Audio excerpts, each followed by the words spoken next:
June 29th, 1995, 5:57 p.m. In less than 20 seconds, a bustling department store in the heart of Seoul, a city of 10 million people, collapses. 502 lives lost, 937 injured, and a country left stunned. This disaster, one of the world's worst building collapses in history, left the building a haunting pile of gray rubble, dust, and shattered dreams. How did a seemingly sturdy structure crumble so catastrophically? Today, you'll learn the tragic story of the Sampoong department store collapse, the preventable mistakes that led up to it, and the race to discover the cause in the aftermath. And of course, thank you to my patrons, Vixmac, Lala, William White, Jiwon Edwards, Nico, Elijah Hancock, Anomanom, Dr. Bob, My96, Lumos, Emma Brown, David DeFoya, Adriana, Pip, Dade512, Lisa, Shebecca, Veronica, Olive, and Caitlin. You make this show possible. I know you hear every podcast say, please follow and rate the show, but it truly does help us get recommended to new listeners. Wherever you're listening from right now, if you could leave a review, it would truly help us. Thank you so much for your support. A prominent source in today's episode will be the National Geographic Seconds from Disaster episode, which features interviews from survivors and witnesses. Warning: today's episode deals with a massive catastrophe that resulted in hundreds of lives lost. There are minimal graphic details in today's episode, however, listener discretion is advised.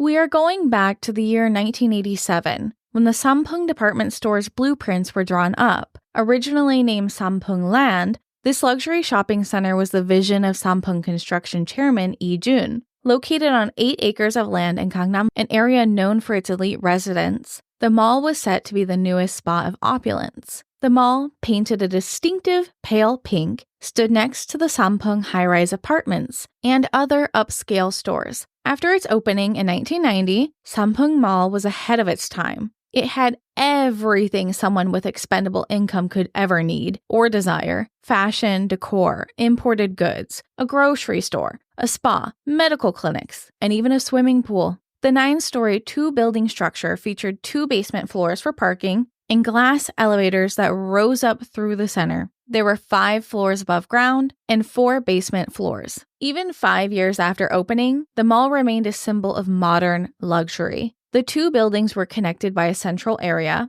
The north building featured most of the stores. Starting from the top, the 5th above-ground floor offered an array of traditional and modern restaurants. The 4th floor catered to weddings and household items like furniture. The 3rd floor was dedicated to men's fashion and sporting goods, mostly golf attire, which was quickly growing in popularity. The 2nd floor was for women's fashion, catering to both the ultra-rich and the average shopper. There were clothes upwards of thousands of dollars, but also chain stores that offered affordable clothes. The 1st floor showcased cosmetics and imported brands, a layout that is still very common in modern Korean malls. The 1st basement floor had a variety of stores, including a children's section featuring fashion and toys. There was a bookstore, a grocery store, and a cafeteria-style food hall. There even was an ice cream parlor. The Sampoong department store was more than just a mall. It was a place to hang out with your friends. The 2nd and 3rd basement levels are a parking garage, and the 4th basement level was just for machinery. Connecting the north and south building was an area with water fountains and an art hall. Unlike the north building, the south building functioned primarily as a residential facility for those who lived nearby. Moving up, the 1st floor included a bank, pharmacy, photo studio, cafe, and an investment office. The 2nd floor was home to various financial businesses and a few miscellaneous shops. The 3rd floor served as a cultural center and had art halls. It also had medical offices like a dentist and an internal medicine clinic. This floor also had the offices for Sampoong's executives. The fourth floor catered to the elite's gym needs. They offered a membership for a sauna, hair salon, and massage therapist. The fifth floor, which was the second floor of the spa, had a swimming pool, gym, and indoor golf center. However, beneath all of the glamour was a catastrophic disaster waiting to happen. Remarkably, the south building would go largely undamaged in the disaster that was imminent. On the morning of June 29, 1995, Park Seung-hyung, a 19-year-old aspiring teacher, started her day at 7 a.m. She was working as a shop assistant in the Sampoong Mall. She had plans to meet her childhood best friend, Seo Hae-jin, whom she had known since she was just 4 years old. They agreed to meet at a nearby cafe following her shift. Park Seung-hyung was one of over 1,000 employees who worked at the mall. The mall regularly saw more than 40,000 shoppers every day. Her job was demanding, but she was saving money to go to a nice university. As she got onto the train, Lee Young-chol, the Sampoong Mall's facility manager, arrived to the office at 8 a.m. When he arrived to work, he found a note left on his desk by the overnight security officer. The guard had reported hearing odd noises coming from the rooftop just before his shift had ended. Lee Young-chol made his way up to the rooftop to investigate the issue. Upon inspecting the rooftop, he noticed that there were cracks in the concrete and made a mental note to fix the damage later. The cracks had been there for over 2 years, though, caused by the installation of an air conditioning unit. The noises seemed to be from the air conditioning units, which had been working overtime due to the hot Korean summer. There wasn't much he could do now but to keep an ear out for loud sounds. He returned to his office at 10 a.m. He got a call from the restaurant manager who summoned him to the 4th floor of the north building. This is where the restaurants were all located. Specifically, he was needed in the traditional Korean cuisine restaurant Chunwon. They had some problems with their ceiling. Cracks had started to appear around one of the load-bearing columns inside of the restaurant. The ceiling tiles were buckling and cracks were visible to even the customers, which was causing concern. Facility manager Lee Young-chol decided to close the restaurant for the day. He instructed the waitstaff and chefs to go home, urging them to not discuss the damage with anyone. It was kind of implied that if they spoke to anyone about the damage, that they would be fired. Manager E placed under construction signs outside of the restaurant and blocked off the entrance until the damage could be discussed with the rest of upper management. Workers from the other restaurants had concerns, but he told them just remain open in the meantime. Park Seung-hyung arrived to work by subway just before 10 a.m. and was working in the children's clothing department on the first basement floor. It was a busy Thursday morning and she was hoping that the day would just go by quickly. Meanwhile, her coworker, 18-year-old Yoo Ji-won,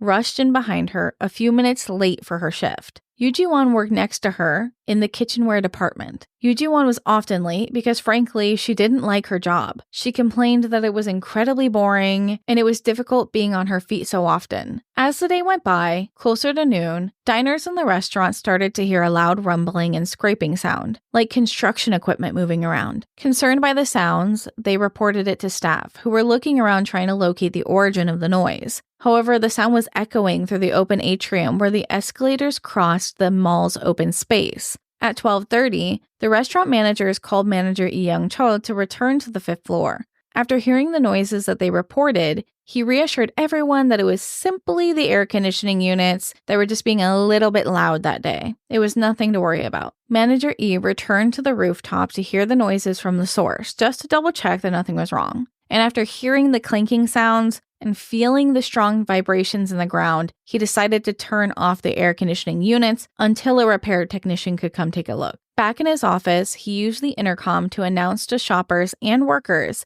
that the air conditioning would be turned off for the remainder of the day due to mechanical issues. He apologized for the inconvenience and asked them to understand the situation. But it was an incredibly hot and humid June day. Without air conditioning, the mall quickly became stifling. Complaints started pouring in and the workers wanted answers. The shoppers could just leave, but the workers were stuck without fans or open windows in the stuffy building. It was reasonable for shoppers to be upset, and the workers to be upset. If the shoppers were going to spend this much money, they expected the building to not make them dizzy and sick from the heat. Facility manager Lee Young-chul called in a chairman and other executives for an emergency meeting. They were going to start losing revenue if they didn't act fast and solve the problem, and they were going to have sick workers on their hands. By 4 p.m., Sampoong Construction Chairman Lee Jun and lead engineer Lee Hak-soo arrived and the emergency meeting began with all of the other executives there. Facility manager Lee Young-chul briefed them on the situation that he had seen with the air conditioning and the cracks in the restaurant ceiling. He updated them that the cracks had been widening throughout the day to about 10 centimeters by the time the air conditioning units were turned off. He suggested that they close the mall to assess the damage to the ceiling,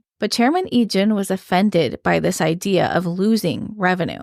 Director Im Hyung-jae emphasized the seriousness of the situation and recommended they close the 5th floor for emergency repairs, but the chairman refused. Engineer Lee Hak-soo said he would go inspect the site and let them know about the damage. Afterwards, he assured everyone that the damage was merely superficial, with no risk of widening further. He claimed that the steel bars and the concrete of the ceiling reinforced the structure, so there was no actual damage to the building's integrity. Chairman Lee Jun accepted this and decided to take no further action that day, but an air conditioning repair tech would be called. In a last-ditch effort, Director Lee Young-gil stopped them from leaving and insisted that they evacuate the mall. Lee Jun was unmoved by the dramatic gesture and returned to his executive office in the South Building. Meanwhile, workers began calling facility manager Lee complaining of more noises, despite the air conditioning units being turned off. The heat was also reaching dangerous levels for the workers who weren't allowed to leave.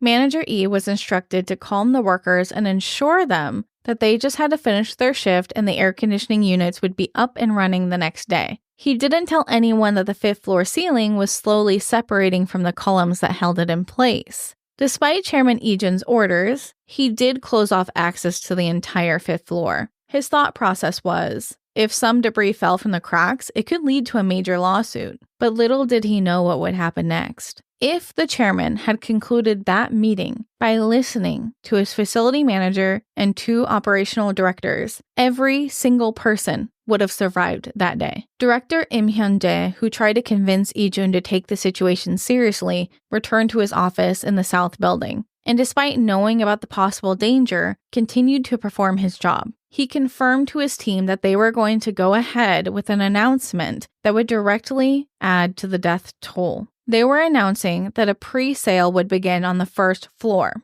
which was previously going to be on the 2nd floor. This announcement would lead to there being lines around the corner and out the door. People who hadn't planned to shop that day were rushing in for this pre-sale. Pre-sales of products aren't new and they're not rare, but in this instance, it was illegal. Starting sales of a product early isn't the issue. It was that they were advertising sale prices for a promotion that was set to begin 2 weeks later on July 14th.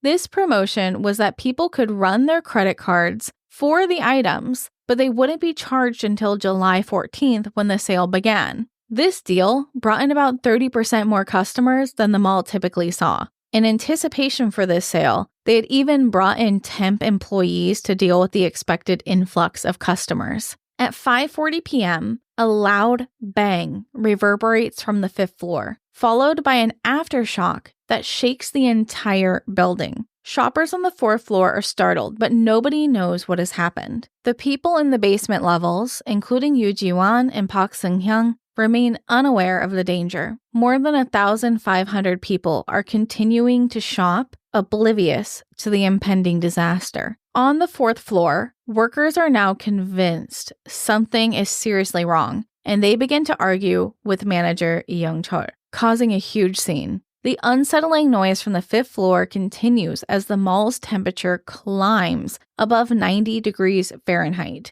or 32 Celsius. Shoppers and workers alike are distressed by the noises and the heat. Park Seung-hyung, trying to cool down, is drinking cold water, while Yoo Ji-won heads to the restroom to use soaked paper towels to cool her arms, neck, and face. Heat exhaustion is starting to take its toll, with symptoms like dizziness, clammy skin, nausea, rapid pulse, and muscle cramps. Yujiwan's headache and dizziness indicate that she needs to seek medical attention, but she must return to the sale floor. 7 minutes after the first loud noise, a second, louder noise booms through the building. Yet, customers and workers in the basement levels cannot hear anything and just return on like everything is normal. They cannot feel the strong vibrations that the fourth and third floor can coming from the rooftop. Some customers begin to leave the building, while department managers demand that Lee Young-chul tell them what is wrong. Bound by Chairman Lee Jun's orders to keep the mall open,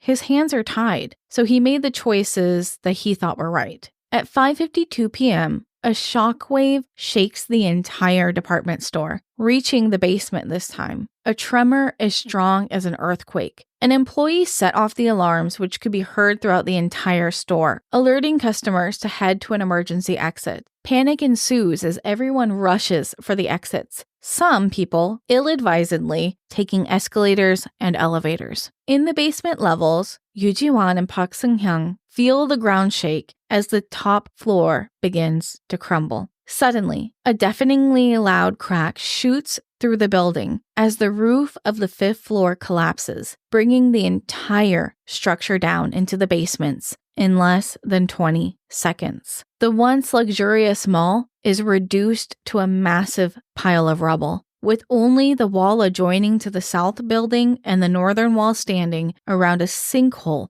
where the building once stood. Attorney Sang-ik, whose office was across the street, had just gone to the bathroom when he heard a loud noise. Looking out of the window, he saw a cloud of dark smoke blow in, obscuring his view. When the dust settled, the pale pink building he had just seen had vanished. Emergency services arrived within minutes. Fire and rescue teams, ambulances, and police. Military surgeon Dr. Kim Jong-ril, who lived nearby and often visited the mall, described the scene as absolute chaos. They had to prioritize severe injuries, while those without vital signs were carried away. Rows of people were lined up performing CPR amidst the still falling dust. Dr. Kim could never forget the horrors of that day. He saw a person trapped in an elevator that was pried open with a pickaxe, and others bleeding out on their way to ambulances due to a lack of tourniquets. Despite his military experience and emergency training,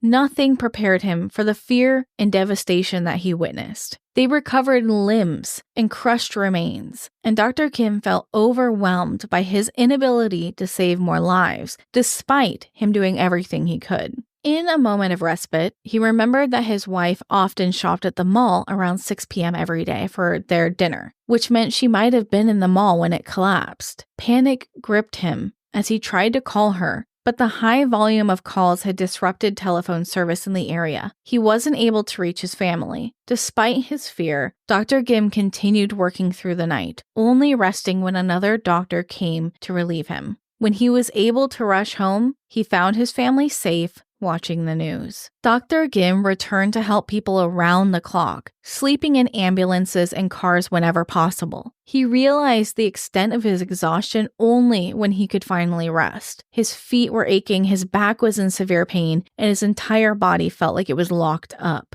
The physical toll was immense, and the emotional toll was far greater. The American military stationed in Seoul tried to assist by offering medical supplies, and many volunteered to donate blood. However, they were turned away. Some believed that this was just due to xenophobia, because there was a belief that foreigner blood might be harmful to Koreans. While this may have been a factor, it is also standard practice to restrict blood donations from individuals who have not lived in Korea for more than a year to prevent the spread of diseases that are not endemic to Korea. As rescue teams pulled survivors and bodies from the rubble, every news outlet broadcasted the process live to the nation. This incident became the largest peacetime tragedy in South Korea's history, surpassing even the Sewol Ferry and the Itaewon crowd crush that would come later. The rescuers, knowing the death toll would be massive, struggled to keep desperate family members from entering the unstable remains of the building to search for loved ones. Police tried to manage the distraught crowd,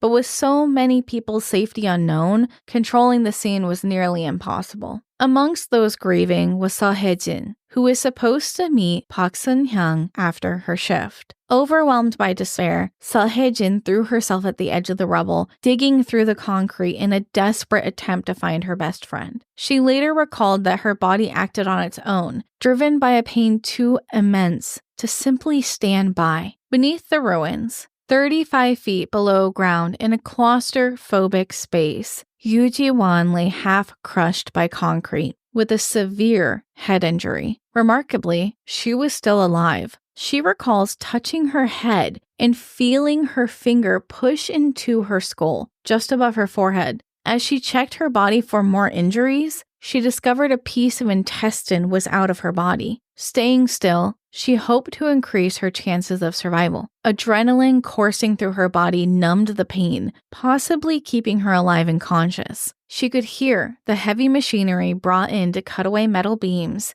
but had no sense of how much time had passed. Just above her, on the surface level, was a woman who had become known as the Smiling Devil. Initially, she appeared to be helping with the rescue efforts, like many others around her. But when the photo was enlarged, her eerie grin was unmistakable. While most people respond to trauma in varied ways, this woman showed no distress. Dressed in a light-colored blouse and glasses, she crouched down, not to rescue, but to loot. Clutching clothes from the debris, she shamelessly scavenged for her own gain. Her identity remains unknown, but the image of her smiling amidst the tragedy has become so infamous in Korea that people have told ghost stories about her. By nightfall, over 30 cranes and excavators arrived at the scene, along with hundreds of rescue workers and volunteers. They worked tirelessly through the night removing debris. Over 200 survivors were rescued and 44 bodies discovered, but more than 600 people remained missing. The northern exterior wall of the building still stood, but was cracking and leaning dangerously in towards the sinkhole. Fearing further collapse, Seoul's mayor, Chae Pyong-yeol, called off the rescue efforts to protect workers from additional harm. This decision sparked nationwide protests, as desperate relatives and citizens demanded that the search continued. More than 500 people marched in protest, pleading for them to resume rescue operations. Without continued efforts, those trapped, like Yoo Ji-won, would face certain death. As the protests escalated into riots, a day passed without rescue efforts. Instead, teams focused on stabilizing the remaining structure, which was needed. Engineers used steel cables and nets to secure the north wall and prevent further damage to the main road. After 72 hours, with the building stabilized, rescue operations resumed. Seo Hye-jin, Park Seung-hyung's friend, returned to volunteer. During her volunteer shift,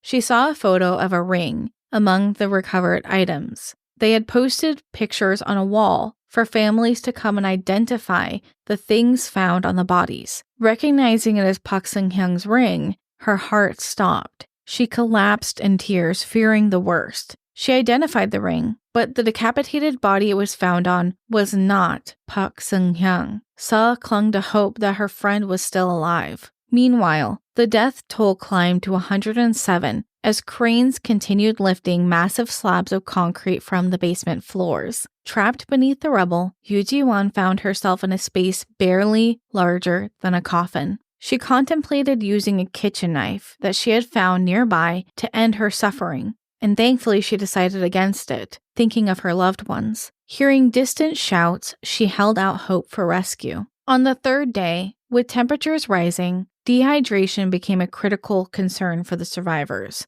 The rescue team was willing to try any method to save the remaining survivors. Korea Telecom set up a system to transmit signals every half hour, triggering cell phones and pagers in the area. Each time the signal was sent, the site fell silent, with everyone straining to hear any faint ringing sound from the rubble. It was a small glimmer of hope in an otherwise dire situation. A week passed, and despite round-the-clock efforts, the rescue teams began finding only the dead. On the 9th day, they rescued a man who revealed that several others with him had drowned following the firefighters' efforts to suppress the fires from the basements. a tragic and unintended consequence of their attempts to save more lives. On the 11th day, Chae Myung-suk was pulled from the wreckage, badly injured but alive. Each new survivor was a miracle. Then 12 days after the collapse, after moving 21,000 tons of debris, Yoo Ji-won was finally found in the basement. Lying in the darkness, a blinding light suddenly appeared over her feet, accompanied by a strong gust of wind. A rescue worker shouted to her, "Are you in there? Are you okay?" and touched her feet. Yoo Ji-won cried as she summoned all of her strength to respond. She had been trapped for 285 hours, surviving on rainwater and water trickling down from the fire suppression efforts. Despite losing 10% of her body weight, her injuries were not life-threatening. She was placed in intensive care and would survive to tell her story. It was miraculous that none of her injuries had become infected. Dr. Kim, the military doctor on the scene, helped the overwhelmed emergency department, assisting in the transfer of patients to hospitals further away once patients were stabilized. He remembered the survivors very fondly and felt a sense of pride when he saw news clips of himself carrying Yoo Ji-won out of the rubble. A week later, Mayor Chae Pyong-yeol declared that anyone still in the building must be presumed dead, shifting the focus to recovery rather than rescue. Surviving without water in the sweltering heat for more than a week was nearly impossible. However, 19-year-old worker Park Seung-young was rescued 17 days after the collapse. Trapped in a small space under the rubble, she could no longer yell, so she banged pieces of debris against the concrete. Hearing machinery getting closer, she heard a voice call out to her,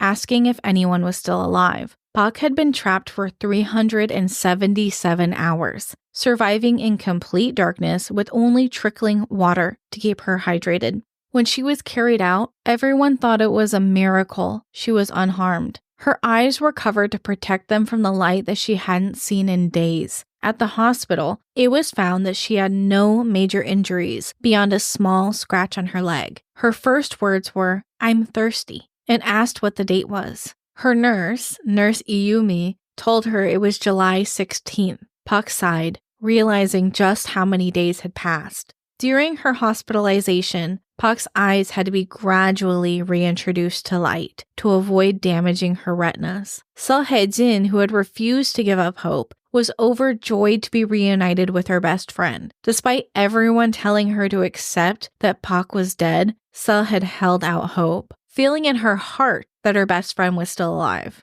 Park stayed in the hospital alongside Yoo Ji-won and Chae Myung-suk, who helped keep each other's spirits up.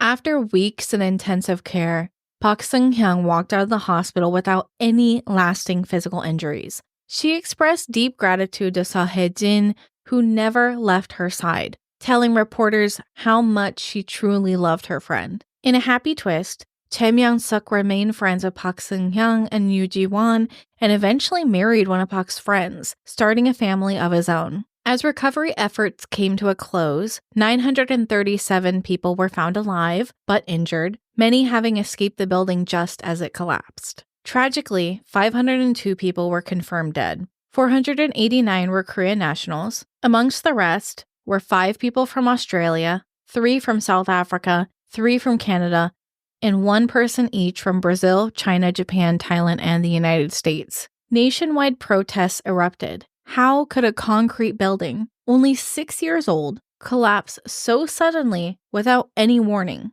Just after regulations on structural integrity had been tightened, the public demanded answers. Attorney Sang-ik, who had witnessed the collapse from his law office, shared an unsettling experience with reporters.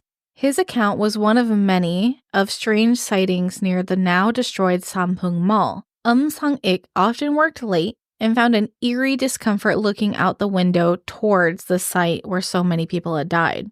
Months after the incident, late one night, he saw bright lights illuminating the ground outside.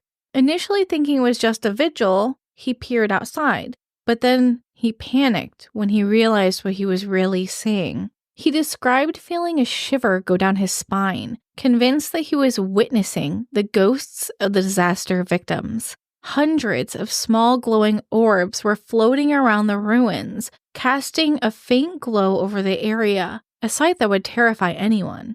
The aftermath of the collapse left a nation in shock and mourning, but questions needed to be answered. What could have caused such a devastating disaster in a building that had passed safety inspections just weeks prior? The investigation began immediately, aiming to uncover the truth and restore public confidence in the safety of building structures. The investigation was led by Professor Jung Nan, a structural investigator from Dankook University. Ordered just hours after the collapse, he arrived at the scene as rubble was being cleared. In an interview with National Geographic, he described the scene as indescribable chaos. Initially, it would have been easy to jump to conclusions, but the investigation team began by checking for signs of a gas leak that could have compromised the building's integrity. That year, Seoul had already experienced 2 gas explosions and a major bridge collapse. Building safety was becoming a major concern for the nation as they realized too many corners had been cut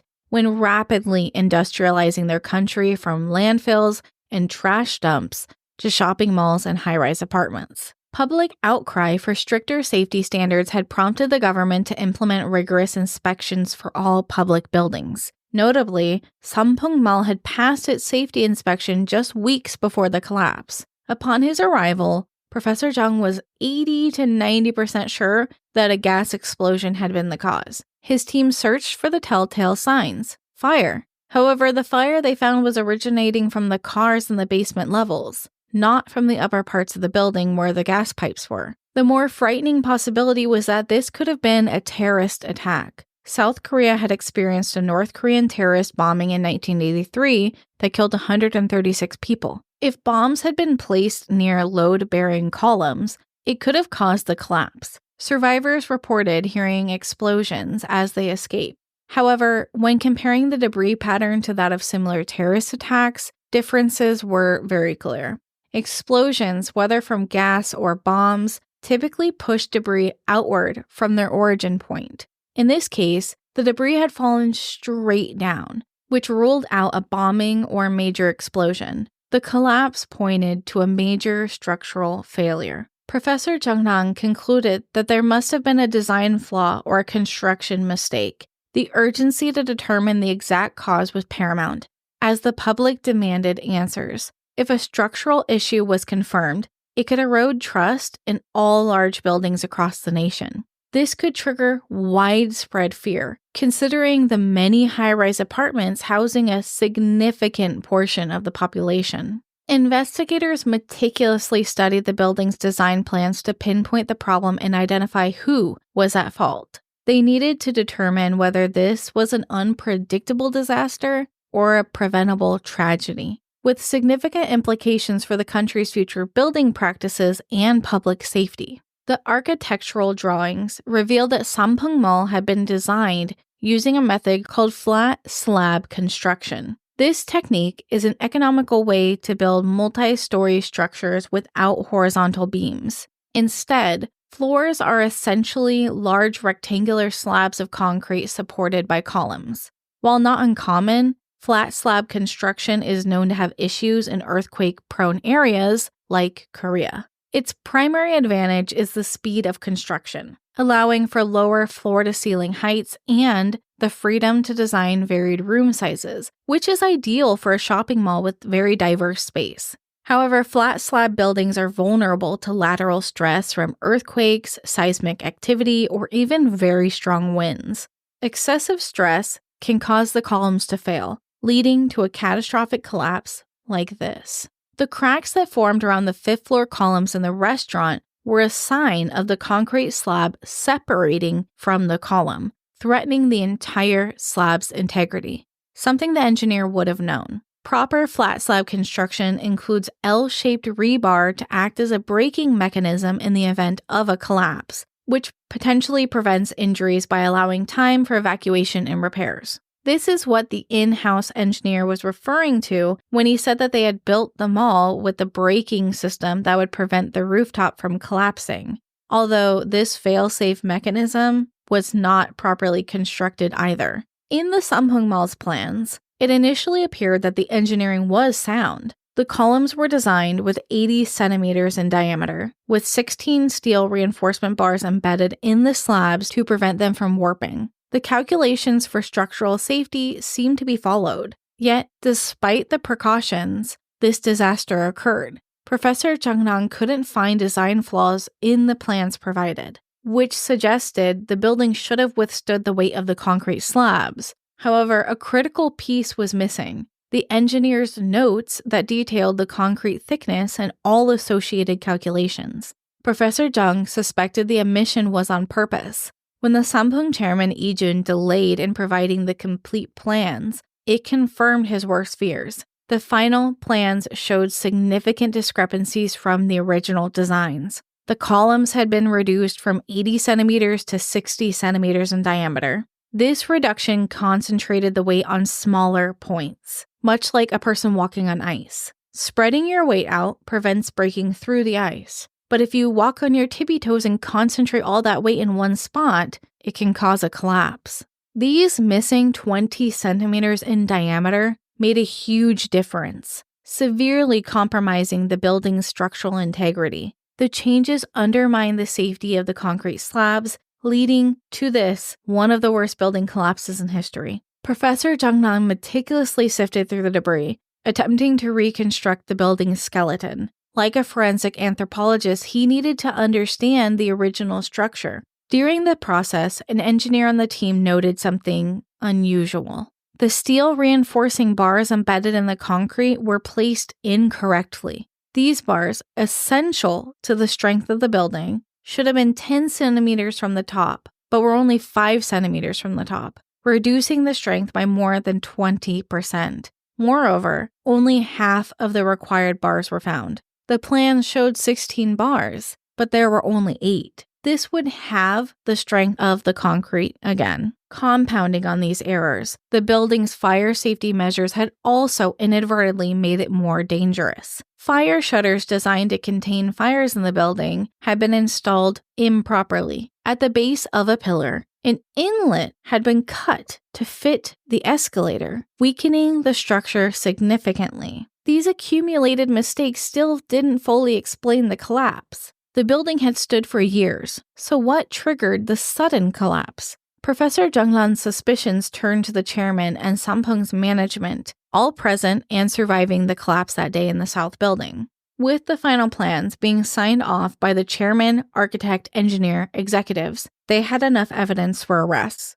Professor Jungnan led the interrogations of Chairman Lee Jun and the other executives. He discovered that the original plans were for a building with 4 basement levels and 4 above-ground levels. Midway through construction, Chairman Lee Jun decided to add a 5th floor. This decision led to reduced column sizes and fewer rebars. The contractor, aware of the danger, refused to build the 5th floor. In response, Lee Jun fired him and hired an in-house construction team to complete the job. The investigation revealed the building's shady construction practices, making it surprising the building had even stood for as long as it had. The added floor and compromised integrity had set the stage for disaster. It was only a matter of time before the building's flaws resulted in tragedy. Originally, the 5th floor of the Sampoong department store was not intended for restaurants. The initial plan was for a large entertainment zone, including a roller skating rink, which would have been significantly lighter than the 8 restaurants that were eventually built. These restaurants, complete with heavy refrigerators and kitchen appliances, added substantial weight. The layout had the restaurants around the exterior walls with escalators in the middle. To maintain traditional Korean dining experiences, many restaurants featured floor seating, necessitating the installation of ondol floor heating. These typically are copper pipes filled with water that heat the floor.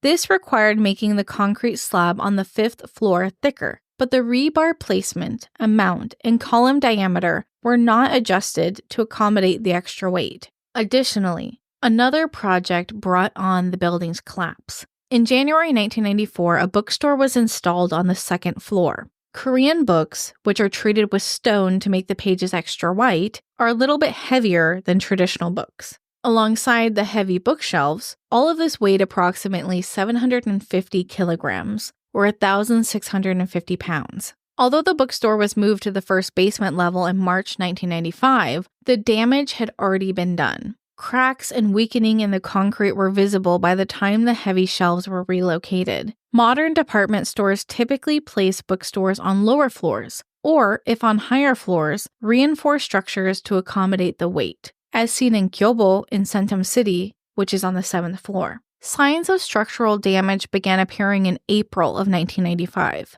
2 months before the collapse. Small cracks formed around the columns on the 5th floor. The restaurant managers complained about falling white dust from the ceiling. This dust was a result of the concrete rubbing together due to vibrations from the air conditioning units that were above it. In May, concerned restaurant owners called in a civil engineer to inspect the damage. The engineer warned that the ceiling was dangerously close to collapse and recommended closing the entire building, but Chairman Lee Jun dismissed the report. Professor Jung Han called in facility manager Yang Chol, who had seen the cracks that day. His testimony provided crucial insights. He described a crack in the Chungwon restaurant around the load-bearing column, large enough to fit his fist inside of. Professor Jung Lang concluded that the concrete had detached from the column and was being held up only by the rebar, adding immense pressure to the rebar and nearby columns. Despite the faulty construction, the building had stood for over 5 years, withstanding the weight of hundreds of thousands of shoppers. This suggested that the poor construction alone is not what caused the damage. Something must have pushed the building to its breaking point. With the building just on the edge of being dangerous, the cumulative weight and stress finally led to the collapse. Professor Jung Lan's alarm bells went off when he learned from facility manager Lee Young-chol that the air conditioning units had been turned off that day because of the strong vibrations that they were causing. This prompted him to dig into the building's history of air conditioning purchases, upgrades, and repairs.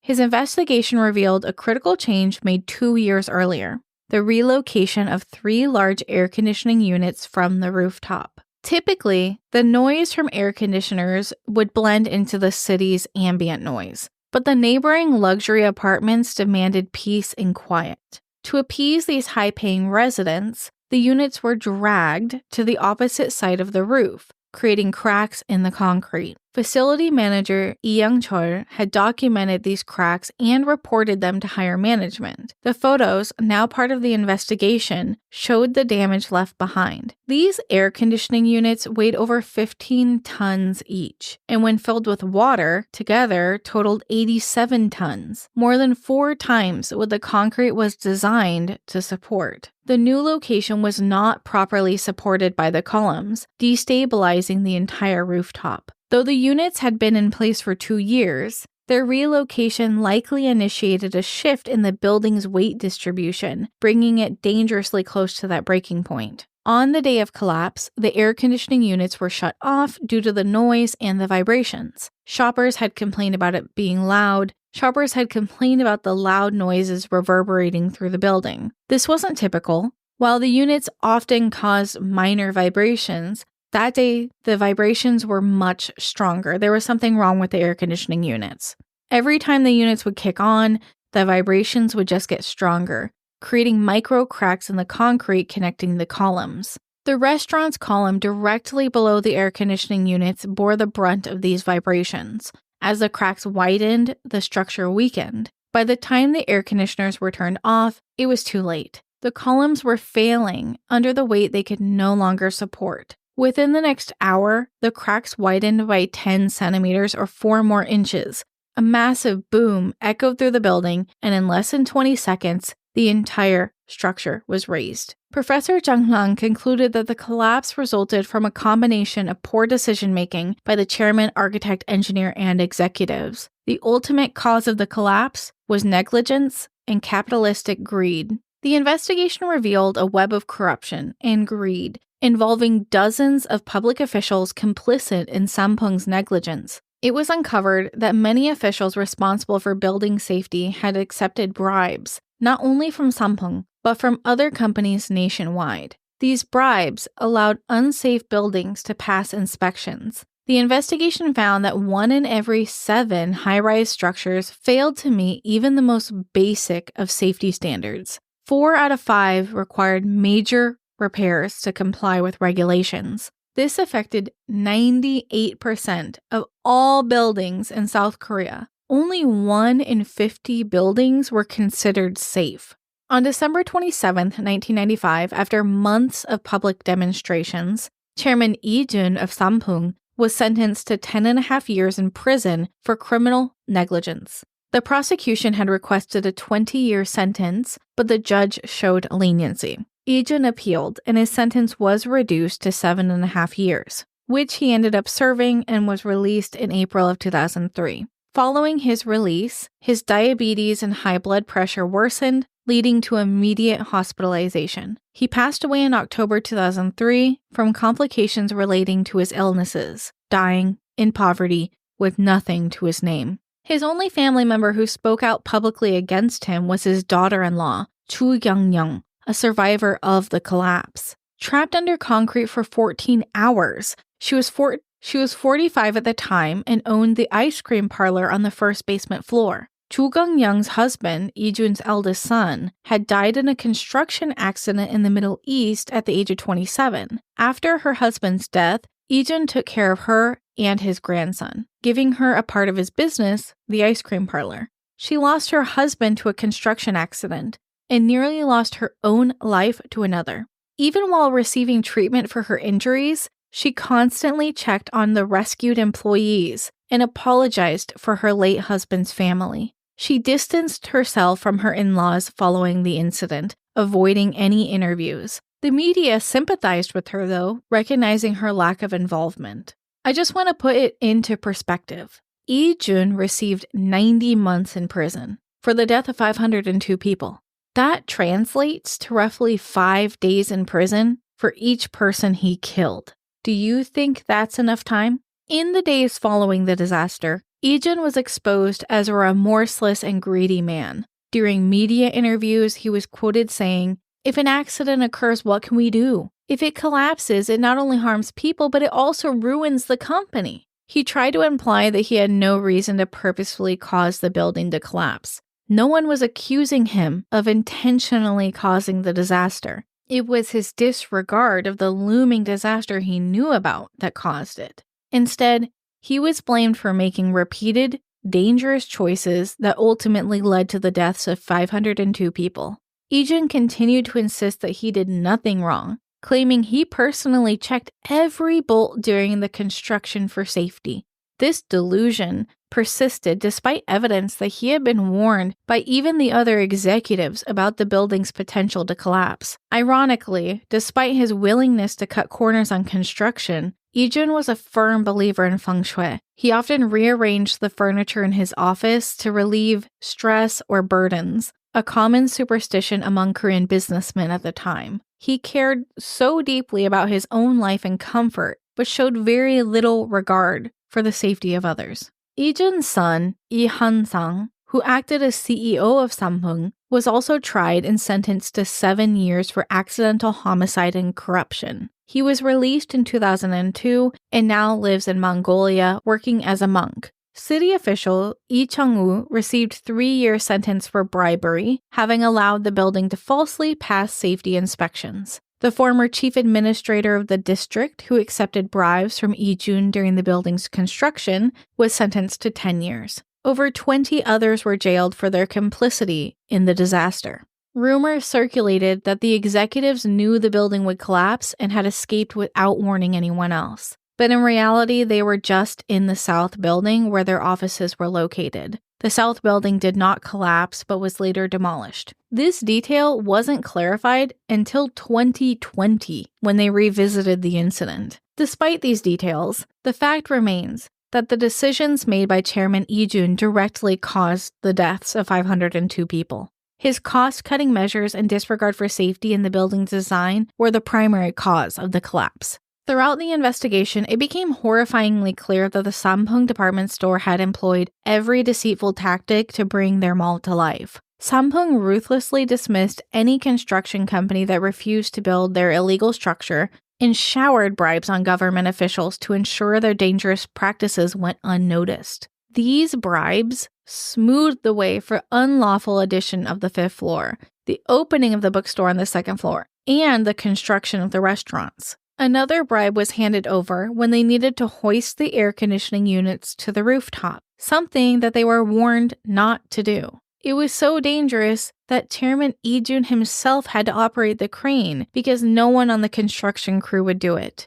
But Lee Jun didn't act alone. The in-house engineer, Lee Hak-soo, played a pivotal role, pocketing a heavy paycheck to falsify safety records, ensuring the building's many violations remained concealed. When disaster struck, the burden of responsibility fell on their shoulders. In the aftermath, compensation for the victims' families was an expected measure. The families initially sought the equivalent of $250,000 each. However, the Sampoong company's financial constraints led to a negotiated sum of $220,000 per victim. This is the equivalent of US dollars. Lee Jun and his son, Lee Hang-sang, ultimately agreed to surrender all of their assets, fully compensating the survivors and families of the deceased. It took years for the payments to be dispersed, but by 2003, 3,293 families had received their share, amounting to about 375 billion won, or 300 million US dollars. Survivors and rescue workers faced lingering consequences far beyond the immediate devastation.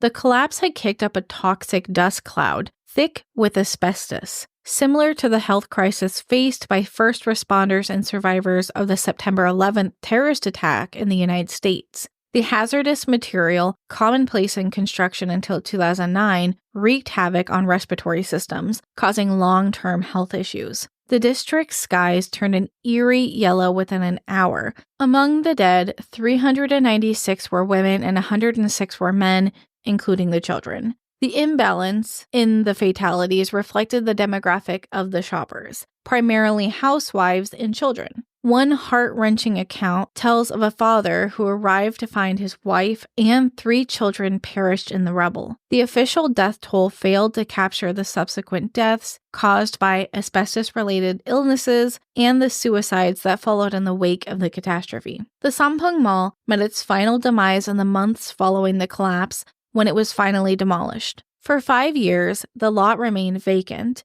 a barren reminder of the tragedy. Families of the victims pleaded for a memorial to be built on the site, but their voices were ignored. The district government of Gangnam had no intention of dedicating such valuable land to a memorial. The Seoul city government intervened, promising to build a memorial on the disaster site. But these promises were hollow. After 2 years of delays and deception, the land was sold to a private developer, and today, high-rise apartments stand where the mall once did. The memorial was erected elsewhere in Yeongjae's Citizens Forest, funded by the Sampoong Group and brought to life by Professor Kim Bong-gu from Ewha Women's University. Yet, the story of Sampoong Mall doesn't end here. Whispers of a curse have long surrounded the ill-fated mall. Chairman Lee Jun had purchased a lot that many believed was doomed from the start. Gangnam, before its transformation into the luxury we know now, was a patchwork of landfills and farms. This particular site, however, has remained untouched because it was said to have been an ancient burial site. Throughout Korea, you can find burial mounds and parks on hillsides, or even beside bustling commercial areas. These sacred sites are left undisturbed due to the deep-rooted belief that disturbing an ancestor's grave can bring great misfortune. I think most cultures around the world believe you shouldn't disturb grave sites. In this case, it was rumored to be the final resting place of court ladies, or ladies-in-waiting from the Joseon dynasty. While no official records confirm this, locals recall seeing the unmarked burial mounds before construction began. The greedy decision to erect high-rise apartments on this hallowed ground and the site of such a profound tragedy had its consequences. The apartment complex struggles to keep its units filled, plagued by eerie occurrences that drive tenants away. Residents report seeing shadows, hearing disembodied voices, and feeling inexplicable chills. One resident described hearing strange, echoing noises in the parking garage, like the moans of an injured person. Whenever they tried to locate the source, it seemed to always move away from them. Other tenants have shared equally disturbing stories. One saw people dressed in black wandering the halls, thinking the security guard was neglecting his duty and people had wandered in. Another person witnessed a large Sampoong Mall sign in the building's lobby in replace of the apartment name, only for it to vanish when they fetched the landlord thinking it was a prank. Many have reported seeing ghostly figures passing through walls, seemingly reenacting their final moments. These apparitions, dressed in clothes from the 1990s and carrying Sampoong shopping bags, appeared eerily lifelike and tricked the residents. In one particularly chilling tale, a resident saw a figure missing an arm, crying for help before vanishing. The hauntings continued. Another tenant saw a group of people gathered around the stairwell's entrance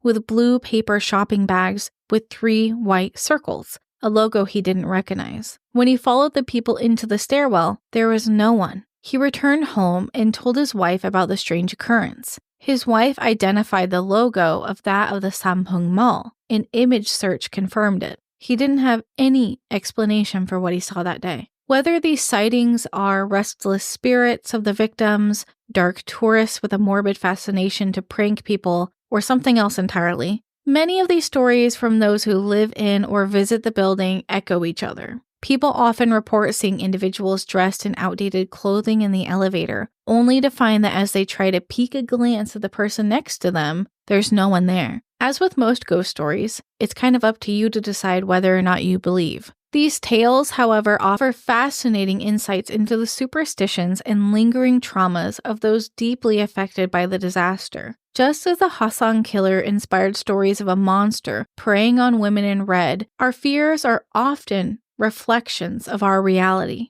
Another report of unusual occurrences comes from a neighboring restaurant called The Garden, located at the end of an alley next to the former site of the Sampoong Mall. In Korea's crowded urban landscapes, dead-end alleys are not uncommon. Garden had purchased a lot in what seemed like a prime location, surrounded by other businesses like a study room, a small bar, and a convenience store. One evening around 8 p.m., a man was leaving Garden when he saw another man, covered in blood, running towards him, with terror in his eyes. The man froze, instinctively believing that what he was seeing was not real. He closed his eyes, and when he opened them, the man had disappeared.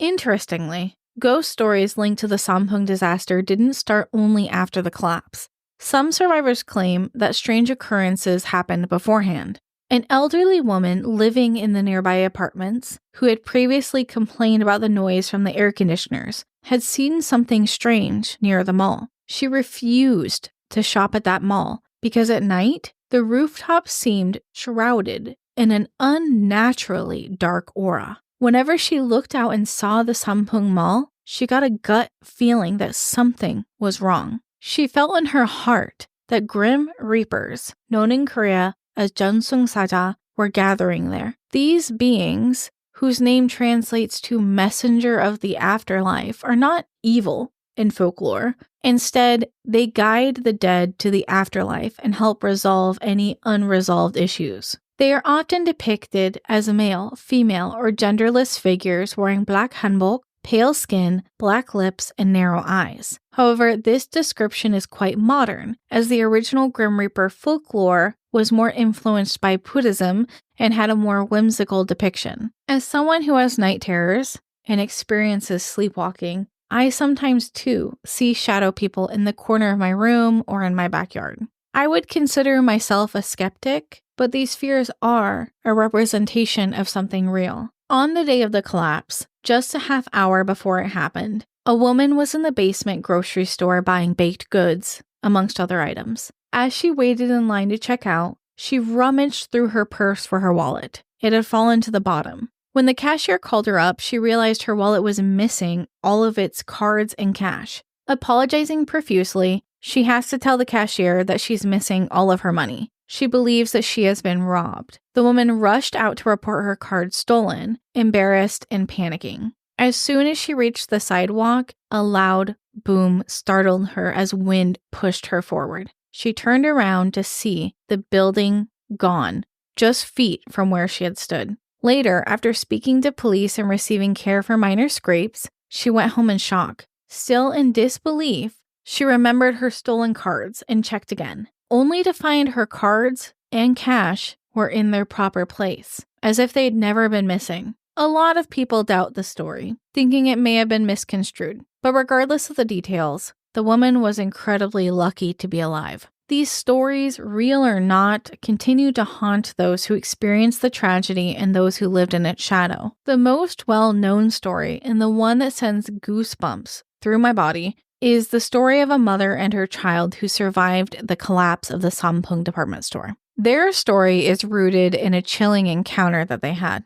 A mother and her child are shopping in the bustling department store's first basement level. The child, curious and observant, wanders around, eyes wide, taking in the scenes of all of the colorful children's clothing and toys and all of the pretty glasswares. Suddenly, the child returns to their mother and insists, "Can you please carry me too?" Confused, the mother looks around, seeing only normal shoppers and workers. There doesn't even seem to be many kids around. No one else is being carried. She asks her kid, "What are you talking about?" The child's response terrifies her. The child describes large, shadowy figures looming over every worker and shopper around them. The child even says that one of these ominous figures is clinging to their mother's shoulders. People believe that this child is seeing the Jasung Saja, the Korean Grim Reapers, marking those who are destined to die.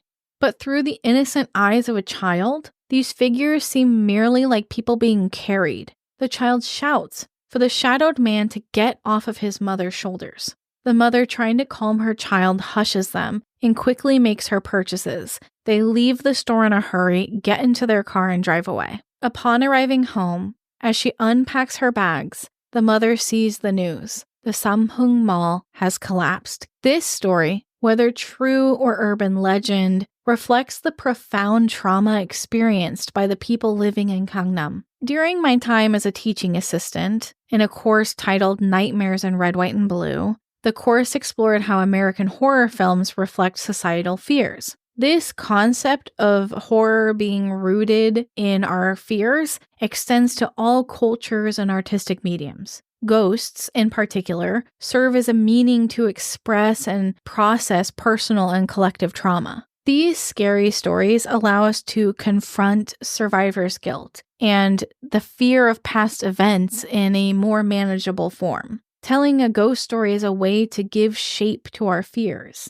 For some, horror films can evoke the terror of personal experiences. For instance, a drowning survivor might avoid movies that include open water. When I heard the story of the mother and the child, I think of M. Night Shyamalan's The Sixth Sense. According to Laura Diaz de Arce in Interstellar Flight magazine, the Sixth Sense represents a child's need for trauma to be acknowledged, understood, and accepted. Similarly, the Grim Reapers in the mother and child story could symbolize their guilt, hanging over their shoulders like a dark cloud. They might feel that they should have known that these people were going to die and could have done something to save them. But the grim reality is that there were no shadow people. There was nothing they could have done to save them. To this day, Korea has a sordid history with the hierarchy of building safety regulations. The roots of this issue stretch back decades, with numerous tragedies underscoring the dire consequences of corruption and negligence. In 1970, an apartment building in Seoul collapsed, killing 33 people just 4 months after it was finished being built. This catastrophe was a result of a construction company flagrantly ignoring safety regulations to finish the project in just 6 months. Even the mayor at the time was involved in the bribery and corruption, leading to his resignation and downfall of several construction firm executives. Despite this, nationwide building safety regulations didn't see any changes until the 1990s. In October 1994, the collapse of the Sangsu Bridge starkly highlighted the dangers of poor construction practices and bribed safety inspectors. The disaster sent 49 people plummeting into the Han River, resulting in 32 deaths. The aftermath saw the forced resignation of the responsible mayor and prison sentences for the construction firm. This incident began to tighten building safety regulations, but the changes weren't swift enough to prevent further tragedy.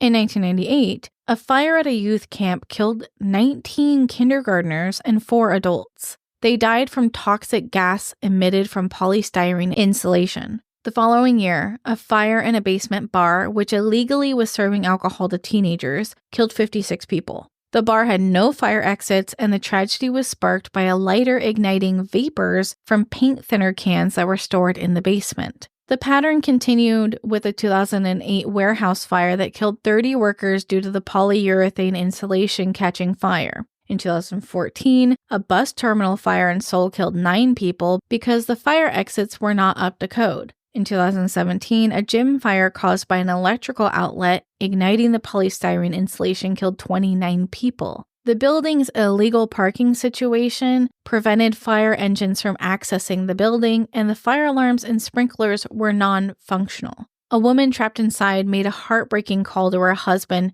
documenting her final moments.